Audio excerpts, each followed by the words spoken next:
Atos dos Apóstolos, capítulo 15. A reunião em Jerusalém. Alguns homens foram da região da Judéia para a cidade de Antioquia e começaram a ensinar aos irmãos que eles não poderiam ser salvos se não fossem circuncidados, como manda a lei de Moisés. Paulo e Barnabé não concordaram e tiveram uma discussão muito forte com eles a respeito disso. Aí foi resolvido que Paulo e Barnabé e mais alguns irmãos fossem para Jerusalém a fim de estudar esse assunto com os apóstolos e os presbíteros da igreja. Então, a igreja de Antioquia mandou que eles fossem. Eles passaram pelas regiões da Fenícia e da Samaria, contando como os não-judeus estavam se convertendo a Deus. E todos os irmãos ficaram muito alegres com essa notícia. Quando chegaram a Jerusalém, foram recebidos pela igreja, pelos apóstolos e pelos presbíteros, e lhes contaram tudo o que Deus havia feito por meio deles. Mas alguns membros do partido dos fariseus, que também haviam crido, se levantaram e disseram: os não-judeus têm de ser circuncidados e têm de obedecer à lei de Moisés. Então os apóstolos e os presbíteros se reuniram para estudar o assunto. Depois de muita discussão, Pedro se levantou e disse: meus irmãos, vocês sabem que há muito tempo Deus me escolheu entre vocês para anunciar o evangelho aos não-judeus, a fim de que eles pudessem ouvir e crer. E Deus, que conhece o coração de todos, mostrou que aceita os não-judeus, pois deu o Espírito Santo também a eles, assim como tinha dado a nós. Deus não fez nenhuma diferença entre nós e eles. Ele perdoou os pecados deles porque eles creram. Então, por que é que vocês estão querendo pôr Deus à prova, colocando uma carga nas costas dos que agora estão crendo?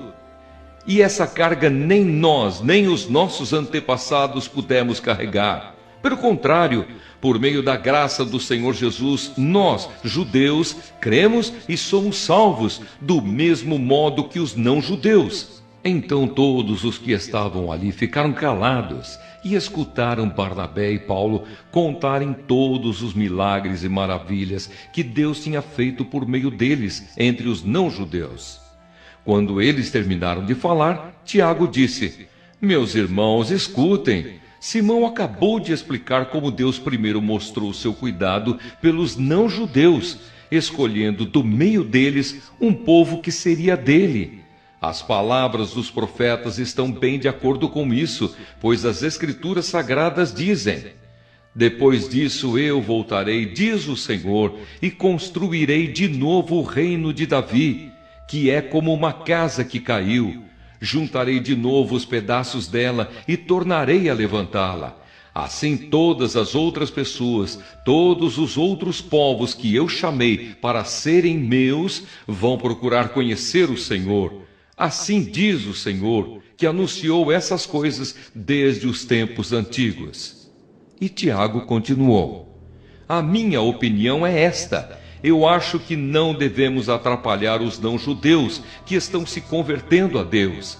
Penso que devemos escrever a eles uma carta, dizendo que não comam a carne de animais que foram oferecidos em sacrifício aos ídolos, que não pratiquem imoralidade sexual, que não comam a carne de nenhum animal que tenha sido estrangulado e que não comam sangue. Pois desde os tempos antigos a lei de Moisés tem sido lida todos os sábados nas sinagogas, e as suas palavras são anunciadas em todas as cidades. A carta para os não-judeus. Então os apóstolos e os presbíteros, com o apoio de toda a igreja, resolveram escolher entre eles alguns homens e mandá-los para Antioquia com Paulo e Barnabé. Os escolhidos foram Judas, chamado Barsabás, e Silas. Esses dois homens eram muito respeitados pelos membros da igreja. E mandaram por eles a seguinte carta: nós, os apóstolos e os presbíteros, irmãos de vocês, mandamos saudações aos nossos irmãos não-judeus que vivem em Antioquia e na província da Síria e da região da Cilícia. Soubemos que alguns do nosso grupo foram até aí e disseram coisas que criaram problemas para vocês. Porém, não foi com a nossa autorização que eles fizeram isso. Portanto, nós todos resolvemos, sem nenhum voto contra, escolher alguns homens e mandá-los a vocês. Eles vão com os nossos queridos irmãos Barnabé e Paulo, que têm arriscado a sua vida a serviço do nosso Senhor Jesus Cristo. Estamos enviando então Judas e Silas para falarem pessoalmente com vocês sobre essas coisas que estamos escrevendo. Porque o Espírito Santo e nós mesmos resolvemos não pôr nenhuma carga sobre vocês, a não ser estas proibições que são de fato necessárias. Não comam a carne de nenhum animal que tenha sido oferecido em sacrifício aos ídolos. Não comam o sangue nem a carne de nenhum animal que tenha sido estrangulado. E não pratiquem imoralidade sexual. Vocês agirão muito bem se não fizerem essas coisas. Saúde a todos.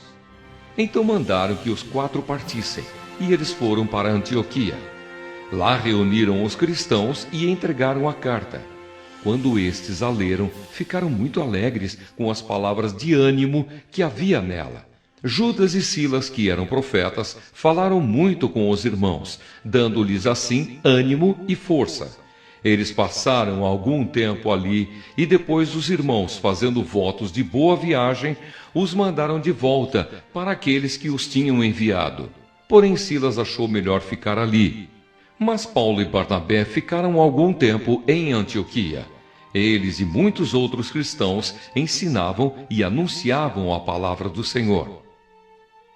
A segunda viagem missionária de Paulo. Paulo e Barnabé se separam. Algum tempo depois, Paulo disse a Barnabé: Vamos voltar e visitar os irmãos em todas as cidades onde já anunciamos a palavra do Senhor. Vamos ver se eles estão bem. Barnabé queria levar João Marcos, porém Paulo não queria, pois Marcos não tinha ficado com eles até o fim da primeira viagem missionária, mas os havia deixado na província da Panfilha. Por isso, eles tiveram uma discussão tão forte que se separaram. Barnabé levou João Marcos consigo e embarcou para a ilha de Chipre, enquanto que Paulo escolheu Silas e seguiu viagem, depois que os irmãos o entregaram aos cuidados do Senhor. E Paulo atravessou a província da Síria e a região da Cilícia, dando força às igrejas. Atos dos Apóstolos, capítulo 16. Timóteo acompanha Paulo e Silas. Paulo chegou às cidades de Derbe e Listra. Em Listra morava um cristão chamado Timóteo. A mãe dele, uma cristã, era da raça dos judeus, mas o pai dele não era judeu. Todos os irmãos que moravam em Listra e Icônio falavam bem de Timóteo. Paulo quis levá-lo consigo e por isso o circuncidou, pois todos os judeus que moravam naqueles lugares sabiam que o pai de Timóteo não era judeu. Nas cidades por onde passavam, eles diziam aos cristãos quais as decisões que tinham sido tomadas pelos apóstolos e pelos presbíteros da igreja de Jerusalém e aconselhavam que eles obedecessem a essas decisões. Assim, as igrejas ficavam mais fortes na fé e o número de cristãos aumentava cada dia mais. A visão que Paulo teve em Troade. Como o Espírito Santo não deixou que anunciassem a palavra na província da Ásia, eles atravessaram a região da Frígia Galácia. Quando chegaram perto do distrito da Mísia, tentaram ir para a província da Bitínia, mas o Espírito de Jesus não deixou. Então atravessaram a Mísia e chegaram à cidade de Troade. Naquela noite Paulo teve uma visão. Ele viu um homem da província da Macedônia que estava de pé e lhe pedia: venha para a Macedônia e nos ajude. Logo depois dessa visão, nós resolvemos partir logo para a Macedônia, pois estávamos certos de que Deus nos havia chamado para anunciar o Evangelho ao povo dali. Em Filipos, a conversão de Lídia. Nós embarcamos em Troade e fomos diretamente para a ilha de Samotrácia. No dia seguinte, chegamos ao porto de Neápolis. Dali, fomos a Filipos, que é uma cidade do primeiro distrito da província da Macedônia, e também colônia romana, onde ficamos vários dias. No sábado saímos da cidade e fomos para a beira do rio, pois pensávamos que ali devia haver um lugar de oração para os judeus. Sentamos e começamos a conversar com as mulheres que estavam reunidas lá. Uma daquelas mulheres que estavam nos ouvindo era Lídia, uma vendedora de púrpura da cidade de Tiatira. Ela adorava a Deus e o Senhor abriu a mente dela para que compreendesse o que Paulo dizia. Ela e as pessoas da sua casa foram batizadas. Depois, Lídia nos convidou, dizendo: venham ficar na minha casa, se é que vocês acham que, de fato, eu creio no Senhor. Assim, ela nos convenceu a ficar na casa dela. Na cadeia de Filipos. Certo dia, quando estávamos indo para o lugar de oração, veio ao nosso encontro uma escrava. Essa moça estava dominada por um espírito mau que adivinhava o futuro, e os seus donos ganhavam muito dinheiro com as adivinhações que ela fazia.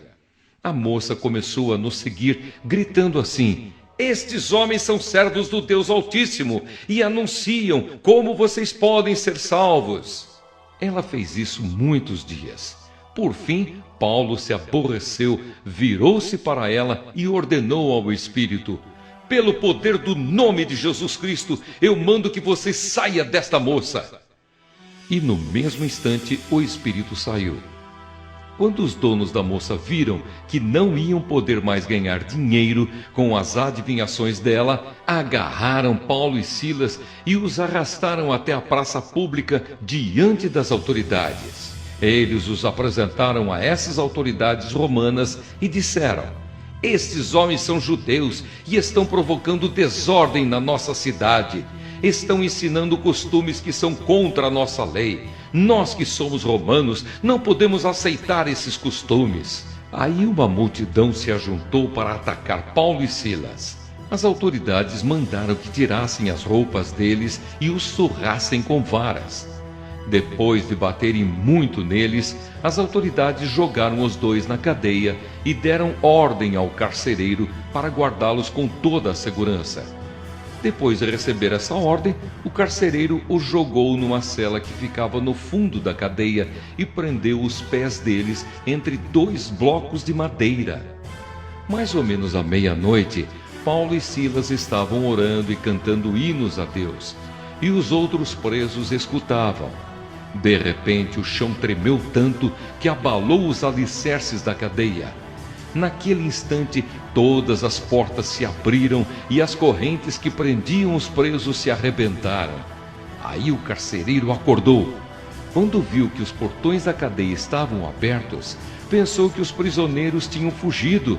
Então puxou a espada e ia se matar. Mas Paulo gritou bem alto: não faça isso! Todos nós estamos aqui! Aí o carcereiro pediu que lhe trouxessem uma luz. Entrou depressa na cela e se ajoelhou, tremendo, aos pés de Paulo e Silas. Depois levou os dois para fora e perguntou: senhores, o que devo fazer para ser salvo? Eles responderam: creia no Senhor Jesus e você será salvo, você e as pessoas da sua casa. Então eles anunciaram a palavra do Senhor ao carcereiro e a todas as pessoas da casa dele. Naquela mesma hora da noite, o carcereiro começou a cuidar deles, lavando os ferimentos da surra que haviam levado. Logo depois, ele e todas as pessoas da sua casa foram batizados. Em seguida, ele levou Paulo e Silas para sua casa e lhes deu comida. O carcereiro e as pessoas da sua casa ficaram cheios de alegria, porque agora criam em Deus. Quando amanheceu, as autoridades romanas mandaram alguns policiais com a seguinte ordem para o carcereiro: solte esses homens. Então o carcereiro disse a Paulo: as autoridades mandaram soltá-los. Podem ir embora em paz. Mas Paulo disse aos policiais: eu e Silas somos cidadãos romanos e, mesmo assim, sem termos sido julgados, fomos surrados em público e depois nos jogaram na cadeia e agora querem nos mandar embora assim, em segredo? Isso não! Que as próprias autoridades romanas venham aqui e nos soltem. Os policiais foram contar às autoridades romanas o que Paulo tinha dito.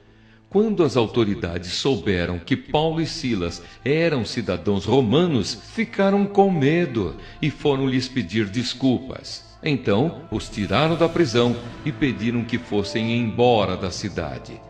Paulo e Silas saíram da cadeia e foram para a casa de Lídia.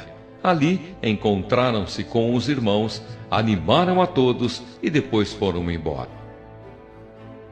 Atos dos Apóstolos, capítulo 17. Em Tessalônica, Paulo e Silas passaram pelas cidades de Anfípolis e Apolônia e chegaram a Tessalônica, onde havia uma sinagoga. Conforme o seu costume, Paulo foi lá e nos 3 sábados seguintes falou sobre as Escrituras Sagradas com as pessoas que estavam ali na sinagoga. Paulo lhes explicava e provava que o Messias precisava sofrer e que depois de morrer tinha de ressuscitar. Ele dizia: "Este Jesus que estou anunciando a vocês é o Messias." Paulo e Silas conseguiram convencer disso algumas daquelas pessoas, as quais se juntaram a eles. Um grande número de não-judeus convertidos ao judaísmo e muitas senhoras da alta sociedade também se juntaram ao grupo. Mas os judeus ficaram com inveja. Eles foram buscar alguns homens maus entre os malandros das ruas e formaram um grupo de desordeiros.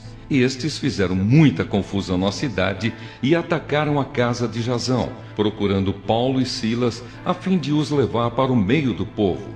Mas, como não os encontraram, levaram à força Jasão e alguns outros irmãos até a presença das autoridades da cidade, gritando: "Aqueles homens têm provocado desordens em todos os lugares.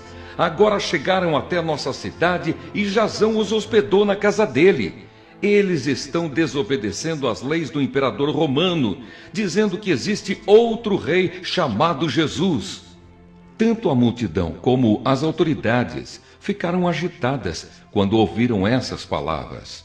E as autoridades soltaram Jasão e os outros, depois que eles pagaram a quantia exigida para isso. Em Bereia. Logo que anoiteceu, os irmãos enviaram Paulo e Silas para a cidade de Bereia. Quando chegaram lá, eles foram à sinagoga. As pessoas dali eram mais bem educadas do que as de Tessalônica e ouviam a mensagem com muito interesse. Todos os dias estudavam as Escrituras Sagradas para saber se o que Paulo dizia era mesmo verdade.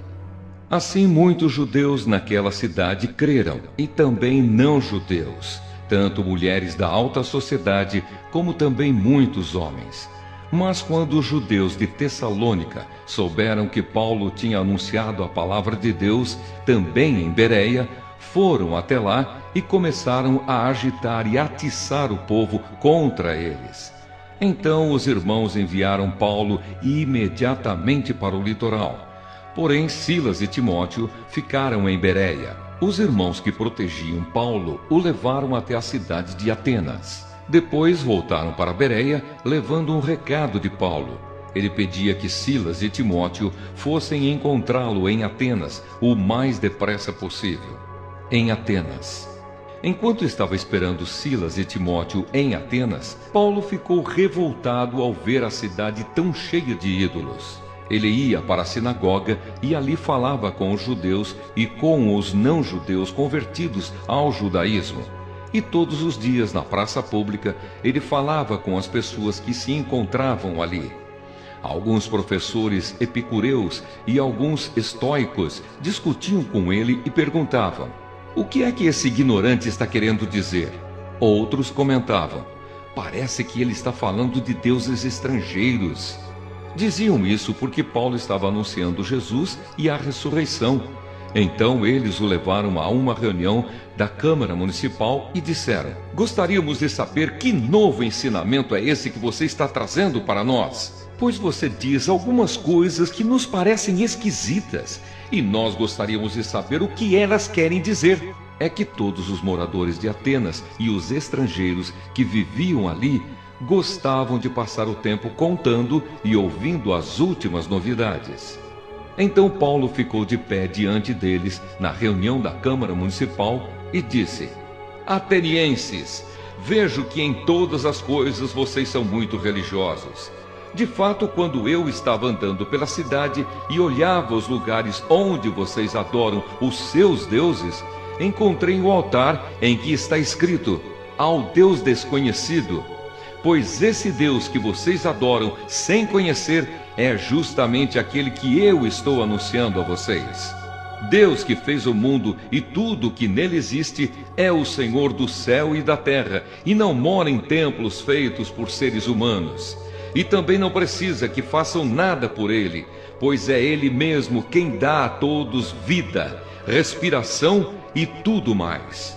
De um só homem ele criou todas as raças humanas para viverem na terra. Antes de criar os povos, Deus marcou para eles os lugares onde iriam morar e quanto tempo ficariam lá. Ele fez isso para que todos pudessem procurá-lo e talvez encontrá-lo, embora ele não esteja longe de cada um de nós. Porque, como alguém disse, nele vivemos, nos movemos e existimos. E alguns dos poetas de vocês disseram: nós também somos filhos dele. E já que somos filhos dele, não devemos pensar que Deus é parecido com um ídolo de ouro, de prata ou de pedra, feito pela arte e habilidade das pessoas. No passado, Deus não levou em conta essa ignorância, mas agora Ele manda que todas as pessoas, em todos os lugares, se arrependam dos seus pecados, pois Ele marcou o dia em que vai julgar o mundo com justiça, por meio de um homem que escolheu, e deu prova disso a todos, quando ressuscitou esse homem. Quando ouviram Paulo falar a respeito de ressurreição, alguns zombaram dele, mas outros disseram: em outra ocasião, queremos ouvir você falar sobre este assunto. Então Paulo foi embora dali, mas algumas pessoas creram e se juntaram a ele. Entre essas estavam Dionísio, que era membro da Câmara Municipal, uma mulher chamada Dâmaris e mais outras pessoas.